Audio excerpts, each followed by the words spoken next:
የመንፈስ ቅዱሳት ሐኪም ያቃተው ሐኪም ያስቸገረው ለአንዴና ለመጨረሻ ሳት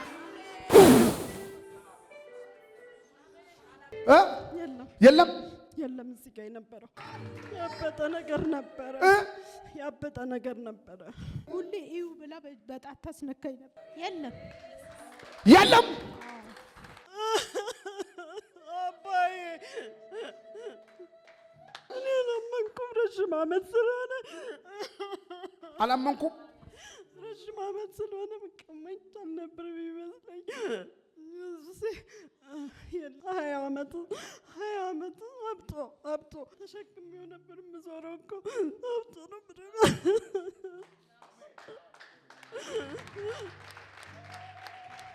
ኢየሱስ ጌታ ነው።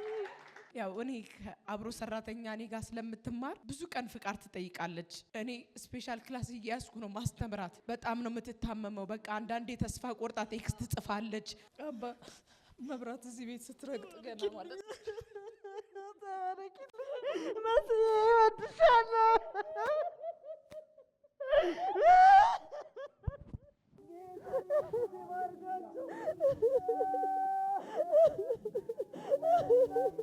ይሄ ሁሉ ማስረጃ ነው። የውጭ ሀገር ማስረጃ፣ የውጭ ሀገር ማስረጃ፣ የሐኪም ማስረጃ፣ ይሄ ሁሉ ማስረጃ ነው። የሚገርም ነው። ይሄ ሁሉ ገንዘብ ፈሶበታል። ሁሉ ጊዜ በምስክርነት ሂደት ውስጥ በቃ ተፈወስን ብቻ ሳይሆን ሰዎች የነበሩበት ጭንቀት በምን አይነት ሁኔታ እንዳለፉ የምናውቀው እነሱ ሲናገሩ ነውና ዛሬ እሷ ስትመሰክር በእንደዚህ አይነት ሁኔታ ውስጥም ላላችሁ ለእናንተም እግዚአብሔር ይችላል ለማለት ነው። ስለዚህ መብራትዬ እግዚአብሔር ምን አደረገልሽ? እኔ በጣም ጌታ ረድቶኝ ዛሬ እዚህ ጋር ቆሜያለሁ። ደወልኩለት አባቢ ጋር እና አባቢ ዛሬ በጣም አሞኛልና ልቀር ነው ብዬ በጣም አሞኛልና ይዞኝ ነበረ። ከዛ ምን ሆንሽ ልጄ አይዞሽ ምናምን ሲለኝ አለቀስኩ እና በጣም አለቀስኩ። ለምንድን ነው እኔ እግዚአብሔር የተናገረኝ ሌላ ነው እና እዚች ጋር መሄድ አቃተኝ። ለምን አቃተኝ? እነሱ እየተማሩ ነው፣ እየጸለዩ ነው። እኔ ውስጤ መሄድ ይፈልጋል፣ እዚህ ጋር መሆን አልፈልግም ብዬ በጣም አለቀስኩ። ከዛ ስልኩን ከዘጋሁት በኋላ ለሰይጣን ደስ አይበለው፣ አሁን እኔ እግዚአብሔር የተናገረልኝ ላይ እደርሳለሁ ብዬ በሬን ዘጋው። ልጸልይ ጸለይኩ። በቃ ጌታ ሆይ ምንድነው የፈለከው? በቃ ለኔ ግለጥልኝ። በቃ ሰው አላስቸግር፣ አገልጋይ አላስቸግር፣ ለሰው እንቅፋት አልሆን። በቃ ራስህ ተገለጥ አልኩት ጌታ እውነት። ከዛ የእግዚአብሔር መንፈስ በጣም በሚገርም ሁኔታ ተንበርክኬ ያለሁኝ ራእይ አሳየኝ። ራእዩን በቃ ትኩር ብዬ ሳይ አባቢ ነጭ በነጭ ለብሶ እዚች ጋር ተንበርክኳል። ጌታ ሆይ ምንድነው? እኔ ስፍራዬ አይደለም ወይ? አባቢ የሚያገለግልበት ቦታ ስፍራዬ አይደለም ወይ? ስፍራዬ ካልሆነም ንገረኝ አልኩት ጌታንና መንፈስ ቅዱስ አስረዳኝ። ከዛ ምንድነው የሰጠኝ መሰላችሁ? ቃል ነው። ቃሉ ኢሳይያስ 66 1 እና 2 ቁጥርን ሰጠኝና እግዚአብሔር ወደዚህ ወደ ትሁት ልቡ ወደ ተሰበረው በቃሌም ወደሚንቀጠቀጠው እመለከታለሁ አለኝ ጌታ። በጣም ደነገጥኩ። እውነት በጣም ነው ደነገጥኩት። በቃ ጌታ ሆይ በቃ ማረኝ አልኩ። ለምን እውነተኛ አገልጋይ እውነተኛ ነብይ እያለ እኔ በራሴ ምክንያት በራሴ ችግር እሱን ልወቅስ ነበረ እና እግዚአብሔር መልካም ነው። የእውነት ከልቡ ነው የሚያገለግለው። ምንም ከኛ የሚጠቀመው ነገር የለም። እኔ መንፈስ ቅዱስ ነው የመሰከረልኝ። በእውነት በጣም ነው የማመሰግነው። በጣም ነው ጌታን የማከብረው በሱ ውስጥ ባለው ጸጋ ማለት ነው። ጌታ ይባርካችሁ። ዓርብ ዕለት ስመጣ በቃ በጣም ሰውነቴ ሁሉ ሞቶ ነበረ።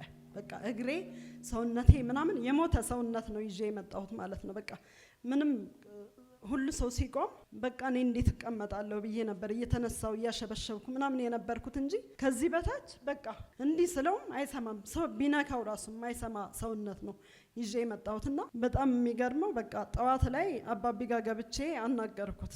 አይዞሽ በቃ እንዴት ነሽ ምናምን አለኝና ማክሰኞ፣ ሮብ፣ ሐሙስ ጾም ጸሎት ይዘን እንጸልያለን፣ አይዞሽ በቃ ትፈወሻለሽ አለኝ። እሺ ብዬ ያንን አምኜ በቃ እዛ ጋር ቁጭ አልኩ። እኔና አባቢ ቀጠሮ ይዘን ነበረ። በቀጠሮው ሰዓት ሳይሆን እግዚአብሔር በቀጠረው ሰዓት ነይ ከሷ ጋር ቀጠሮ ነበረን፣ ግን ዛሬ ነው አለ እግዚአብሔር። ያዥ ወገብሽ። ኤልሻዳይ ኤልሻዳይ ኤልሻዳይ ኤልሻዳይ ኤልሻዳይ ሳት ሳት የመንፈስ ቅዱስ ሳት የመንፈስ ቅዱስ ሳት የመንፈስ ቅዱስ ሳት የመንፈስ ቅዱስ ሳት የመንፈስ ቅዱስ ሳት የመንፈስ ቅዱስ ሳት የመንፈስ ቅዱስ ሳት የመንፈስ ቅዱስ ሳት ለአንዴና ለመጨረሻ ጊዜ ሐኪም ያቃተው ሐኪም ያስቸገረው ለአንዴና ለመጨረሻ ሳት በናዝሬቱ ጌታ በኢየሱስ ክርስቶስ ስም ጸልያለሁ። ፈውስ ይለፍ ለአንዴና ለመጨረሻ ጊዜ የመንፈስ ቅዱስ ኃይል በራሱ ብድግ ብድግ። ምንድነው ማች? እግዚአብሔር ትልቅ ነው። ጎንበስ ማቺውን ጎንበስ ጎንበስ ጎንበስ ማቺውን ማቺውን ማቺውን ማቺውን ማቺውን አይዞሽ ማቺውን የለም የለም የለም እዚህ ጋር የነበረው ያበጠ ነገር ነበረ። ያበጠ ነገር ነበረ። ሁሌ እዩ ብላ በጣት ታስነካኝ ነበር። አዎ የለም የለም የለም አባዬ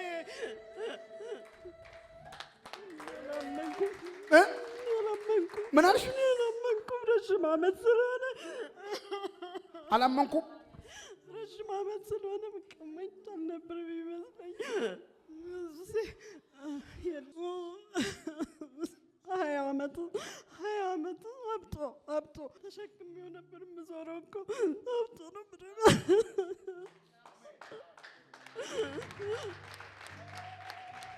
ኢየሱስ ጌታ ነው። ትችላለህ። ኢየሱስ ይችላል። ነቢያት እብጠቱን አይተሽዋል? አሁን በተለይ አሁን ወቅት ላይ በጣም በቃ እዩ እስቲ እዚህ ጋር ውስጥ ያበጠን በሐኪም ሲታይ ደግሞ ውስጧን የሚነካ ሌላ ነገር የሚነካ ስለሆነ ኦፕሬሽንም አይሆንም አሏትና አጉል ቦታ ላይ ነው ያበጠው ተብላለችና እግዚአብሔር ግን ይችላል። ዛሬ ቢሮ ገብታ ከሷ ጋር ሳወራ ነበር። እንደዛ አይነ ስውር ሰውዬ እወራረዳለሁ አልኩሽ። ያንቺ በሽታ ከዚህ በኋላ አንቺ ጋር አይቀጥልም አልኩሽ።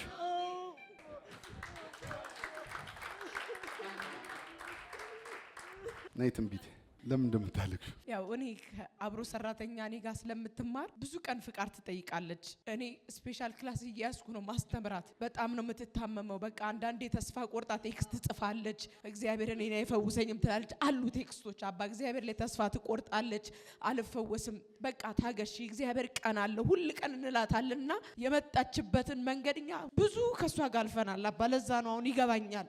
መሲ አባ መብራት እዚህ ቤት ስትረግጥ ገና ማለት ነው። መስዬ እወድሻለሁ።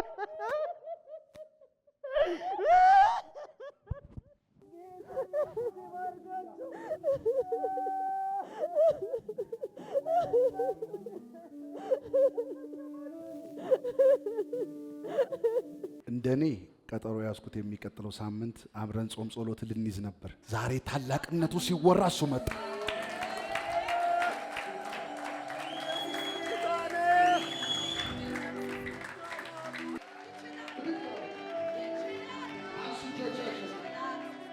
መጀመሪያ የነበረው ነገር ከባድ ነው። ለ20 ዓመት ያህል በጣም ነበር የምሰቃየው። ሰውነቴ ላይ ምንም የሚታይ ህመም ምናምን የለም። ውስጤ ላይ ግን በጣም ከባድ ህመም ነበረ። ሐኪሞቹ በቃ አንዴ ዲስክ መንሸራተት ነው፣ አንዴ በኦፕሬሽን ነው፣ አንዴ ነርቭ ነው እያሉ በጣም ብዙ መድኃኒት ይሰጡኝ ነበርና የሚሰጡኝ መድኃኒቶች ምንም አያሽለኝም ነበረ። በቃ ከዛ እያደር በጣም በረጅም ዓመት ጀርባዬ ላይ አበጠ ማለት ነው። ያ እብጠት እያደረገኝ የነበረው ምንድነው? ደም ስሬን ነበር የሚይዘው። ደም ስሬን ይዘዋል። ጭንቅላቴን ያቃጥለኛል፣ ሰውነቴን ያቃጥለኛል፣ መሄድ ይከለክለኛል፣ ፌንት ሰራለሁ። በቃ በድንገት ቤት ውስጥም ወድቄ ማልነሳበት ለ2 ሰዓት ለ3 ሰዓት ፌንት ሰርቼ የምቆይበት ነበረ። ይሄን ማንም አያውቅም። በቃ ሐኪሞችም አይረዱትም። ሲሄድ ምርመራ ነው የሚያደርጉት። ይሄ ሁሉ የሐኪም ምርመራ ነው። በቃ በረጅም ዓመት ያልሄድኩበት ያልረገጥኩት ሐኪም ቤት የለም። ሁለቱ ይሄ የኤምአርአይ ውጤት ኦፕሬሽን አይሆንም፣ አንዱ ደግሞ ይሆናል። ሌላው በቃ ሞትሽን ጠብቂ፣ ቤት ሄደሽ አንቺ ሶፋ ላይ ብትቀመጪ አልጋ ላይ ብትቀመጪ ምንም የሚመጣ ለውጥ የለም። አጥንትሽ እያበጠ ይሄዳል፣ ደም ዝውውርሽ ይቆማል፣ በድንገት ልትሞች ትችያለሽ ነው የተባልኩት። ረጅም ዓመት በቃ እኔ ጌታ አለ ዝም ብዬ እንደማልሞት ውስጤ ቢያውቅም ሁኔታው ግን በቃ ለሞት ሁሉ ጊዜ በቃ ለሞት እና አረብ ሀገር ሄጄ ነበረ። ረጅም ዓመት ስራ ላይ ነበርኩ እና በዛ ሰዓት ደብዳቤ ተጽፎ ነው ላሰሪ የተሰጣት፣ ፖስታ ነው የተሰጣት። በቃ አሁን እቺ ጀርባ አጥንቷ እንደዚህ ጎብጧል እና ካሁን በኋላ እዚህ እንዳትቆይ ቶሎ ሸኛት ትኬት ቆርጠሽ አሏት። በፖስታ በቃ እንደምሞት ነግሯታል። ከዛ ነይ ያለችኝና ጠርታኝ የአጥንት ህመም አለ እንዴ በዘራችሁ ስትለኝ ኧረ እኔ አላቅም የለም እኔ ጤነኛ ነኝ ምንም አላቅም አልኳት። ስለዚህ ጀርባ አጥንትሽ ወደኋላ እንዲጎብጧል ድንገት የደም ዝውውርሽ ሊቆም ስለሚችል እኔ በቃ አገርሽ ሂጂ ብላ ሸኘች። ህክምና ልሞክር ብዬ ጀርመኖች ጋር በቃ ጅዳ ጥሩ ሐኪም ቤት ተብሎ ሄድኩኝ። መረመሩና በቃ አይ ይሄ በቃ በድንገት ደም ዝውውሯ በቃ ልቧና በዚህ በጀርባና በዚህ የተያዘ ነገር አለና እቺ አትቆይም ስለማትቆይ በቃ ሂጂ ብለው ነው የሚያባርሩኝ። ተመልሼ ሲሄድ ሁለተኛ እንዳትመጪ ሐኪሞች ምን ታረጊ መጣሽ ይሉኛል። ተስፋ ተቆርጦ በቃ ለሞት ነው ይሄ በቃ ለሞት ስለሆነ ብትታከሚ ባትታከሚ የምታመጪው ነገር የለም ብለው ነው የሚያባርሩኝ። በኋላ ትንሽ ጊዜ ታከምኩ። በቃ ወደ ሀገሬ ልመለስ ብዬ ኢትዮጵያ ገባሁ። ከዛ በኋላ እዚህ ሀገርም በቃ ዝም ብዬ እየታመንኩ ነበር። ህመሙ ዝም ብሎ የሚወራ አይደለም። በቃ ቤተሰብ ሁሉ ዘመድ ሁሉ የሚያውቀው እኔ ሽባ ሆኜ አልጋ ላይ እንደምቀር ብቻ ነው። እሷ እኮ ታማለች አትድንም የሚድን በሽታ አይደለም እኮ የያዛት እያሉ በቃ እንደሱ ነበር። አሁን እቤት ውስጥም ጠዋት አሁን ሲነሱ ደህና ነሽ? አዎ ደህና ነኝ። ከዛ ድንገት ሽንት ቤት ገብቼ ፊቴን ታጥቤ እስከምወጣ እንዲህ ብዬ እወጣለሁ። እንዲህ ብዬ ነው የምወጣው። እንዴ ምን ሆንሽ? አሁን ደህና አልነበርሽ እንዴ? ከዛ በኋላ ያንቀጠቅጠኛል ዝርር ብዬ ከዛ ውሃ ምን አድርገው 3 ሰዓት ምናምን ራሴን ስቼ ልተኛ እችላለሁና እነሳለሁ። እዚህ ቸርች ከመምጣቴ በፊት ማለት ነው። መጨረሻ በቃ ወደ ሐኪም ቤት እየተመላለስኩ አንድ ሐኪም እንሞክር ብለን ዶክተሩ ጋር ገባው። ተመረመርኩኝ። ምንድነው አለኝ። የነበረውን ወረቀት አሳየሁት። ከአረብ ሀገር ጀምሮ ይሄው ውጤቱ ይሄ ነው። አሁን ደግሞ አንተ መርምረኝ የራስህን ነገር አልኩት። ከዛ የሆነ መዶሻ ይዞ ቋ እያረገ በጀርባዬ በምኔ አንቋቋ በዚህም እና ከዛ በቃ ፊዚዮቴራፒ አዘዘ። 15 ቀን የመጣሽ ታሺ አለኝ። አንድ ሴት ናት በቃ ታሸኛለች። በቀን 200 300 እየከፈልኩ እሄዳለሁ። ታሸው ለ15 ቀን። ከዛ 15 ቀን ከታሸው በኋላ ዶክተር ይሄ ነገር አልተሻለኝም እና እንዴት ይሻላል አልኩት። ከዛ አንቺ እኮ አሁን እኔ ልሞክር ብዬ ነው እንጂ ያንቺ ሚድን አይደለም ማለት እና የሁሉ ገንዘብ ካወጣ በኋላ ከታከምኩ በኋላ ነው እንደዚህ የምትለኝ አልኩት። ከዛ በኋላ በቃ አንድ መድኃኒት እንሞክር፣ አንድ መድኃኒት ወደ አሜሪካ ሰው ካለሽ ዘመድ ካለሽ አለና ጻፈ። ከአሜሪካ የሚመጣው መድኃኒት እኔ አላውቀውም መድኃኒቱን ጻፈው። ከዛ ይዤ ቀሽ ላኩኝ፣ ወደ አሜሪካ ላኩኝ። ከአሜሪካ መድኃኒቱ ከቸኮሌት ጋር አድርገው ላኩት። ሲመጣ መንገድ ላይ ጠፋ። ከዛ ወረቀቱ ኮፒ አድርጌው ነበረ ለዶክተር አሳየው ስራዬ ብዬ ይሄ ነገር መድኃኒት እኮ ነው ለኔ ታዞልኝ ነበር። ማን ያዘዘው አለ። ይሄ እኮ መርዝ ነው የሚገድል መድኃኒት ነው እኮ ይሄ አለ። እንዴ ታዲያ ዶክተር እንዴት እንደዚህ ያዛል? ግን አንቺ ሶፋ ላይም ተቀመጪ አልጋ ላይም ተቀመጪ ሟች ነሽ። በቃ አጥንትሽ ማበጡ አይቀርም፣ እያበጠ ይሄዳል፣ ትሞቻለሽ፣ ደም ዝውውርሽ ይቆማል አለኝ። ከዛ በኋላ እንደዛ ብዬ ስወጣ ባለቤቴ ደጅ ነበረ እየጠበቀኝ። ምን አለሽ አለኝ። አንቺ ሶፋ ላይም ተቀመጪ አልጋ ላይም ተቀመጪ ሟች ነሽ ብሎኛል አልኩት። እኔ እኮ እስከ ዛሬ እኮ የቆየሁት ጌታ ዘመን ቀጥሎልኝ ነው።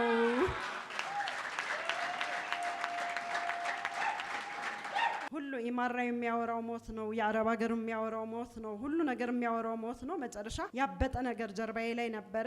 አባቢ ዓርብ ዕለት ነይ በቃ ሲለኝ መጣሁ። እዚህ ጋር ጸለየልኝ። ፈውስ ይለፍ ብሎ ብቻ ሲል ሄጄ እዛ ጋር ወደቅኩኝ። ስወድቅ የሆነው ምንድነው ሰውነቴ በጣም ተወጠረ። የእግዚአብሔር መንፈስ ጀርባዬ ላይ በቃ መጥቶ ሲነካኝ ተሰማኝና ያ ያበጠ ነገር በድንገት ነው የጠፋው።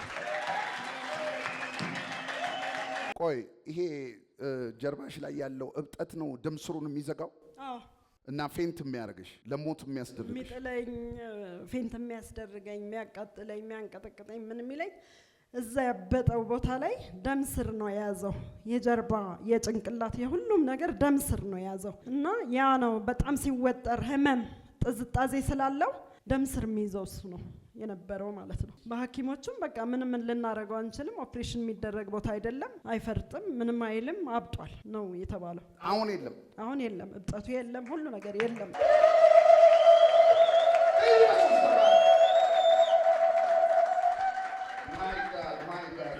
እንደዚህ መረጃዎች ናቸው። ያኪም ኤምአርአይ ነው መረጃው። አብጧል። ይሄ ያበጠ ነገር ነው ደም ስሩን የሚዘጋው። ይሄ ያበጠ ነው። ፌንት የሚያስደርግሽ ይሄ ያበጠ ነገር ነው። የሚገርም አሁን የለም። ነይ እስኪ እህቷ ነቢያት ንኪያት እስኪ ጀርባዋን። ያበጠውን ታውቂዋለሽ አለ? አሁን የለም። ያበጠውን ታውቂዋለሽ አንቺ ቦታውን? አሁን ግን ምንም የለም። በነጋታው ጠየኳት ደውዬ። እሺ እንዴት አደርሽ? እንዴት ነው አለ ወይ? የለም አለች። አለችኝ። ተኝቻለሁ አለች። እንኳን ጌታ ረዳሽ፣ እንኳን ጌታ አገዘሽ። የብዙ የቤተ ክርስቲያናችን ጸሎት ነበርሽ አንቺ። ሁሌ ሸክሜ ነበርሽ። ሁሌ ላንቺ ነበር የምጸልየው። እንኳን እግዚአብሔር በሰዓቱና በጊዜው መጥቶ ፈወሰሽ። ፈውስሽ ለዘላለም የጸና ይሆን። ክብር ባንቺ ላይ ይሆን። ይሄ ሁሉ ማስረጃ ነው። የውጭ ሀገር ማስረጃ፣ የውጭ ሀገር ማስረጃ፣ የሐኪም ማስረጃ፣ ይሄ ሁሉ ማስረጃ ነው። የሚገርም ነው። ይሄ ሁሉ ገንዘብ ፈሶበታል። መድኃኒት ፈልጋ ባለ መድኃኒት ፈልጋ ስትሄድ ነበር። እግዚአብሔር ጣልቃ ገባና ታሪኳን ቀየረ።